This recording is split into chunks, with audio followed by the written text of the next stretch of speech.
تو یہ جو بامعرفت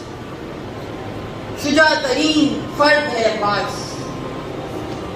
ان کی معرفت کا اظہار بہت ہوا. زیادہ ہم زور ان فضائل پہ دیتے ہیں کہ جو شجاعت کے متعلق ہیں،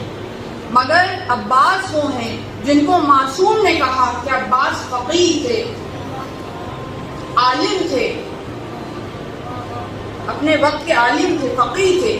مگر حد ادب تھا کہ امام معصوم موجود ہے تو نہ اپنے علم کا اظہار کرتے ہیں نہ اپنی فقاہت کا اظہار کرتے ہیں.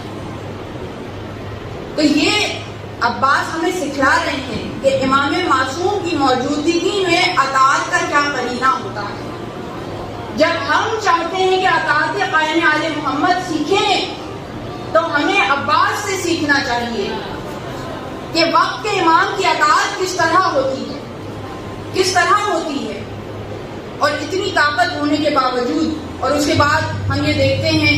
کہ جب 9 محرم کو پیغام بھجوایا ہے امام حسین نے کہ ابھی ہم جنگ نہیں کرنا چاہتے، 1 رات کی مہلت دی جائے، جو کہ اصل میں حسین انہیں مہلت دے رہے تھے کہ جو بھی باطل سے حق کی طرف آنا چاہے آ جائے، 1 رات کی اور مہلت لے لو. تو وہاں بھی عباس کو بھیجا ہے تاکہ دکھا سکیں کہ عباس کی ذہانت و فطانت کس درجے پہ ہے، عباس کس طرح دشمن سے مکالمہ کر کے، نیگوسیشن کر کے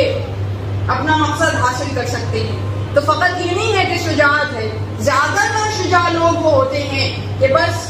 جسمانی طور پہ بہت قوی ہوتے ہیں، بہت طاقتور ہوتے ہیں، مگر ذہنی طور پہ کم ہوتے ہیں.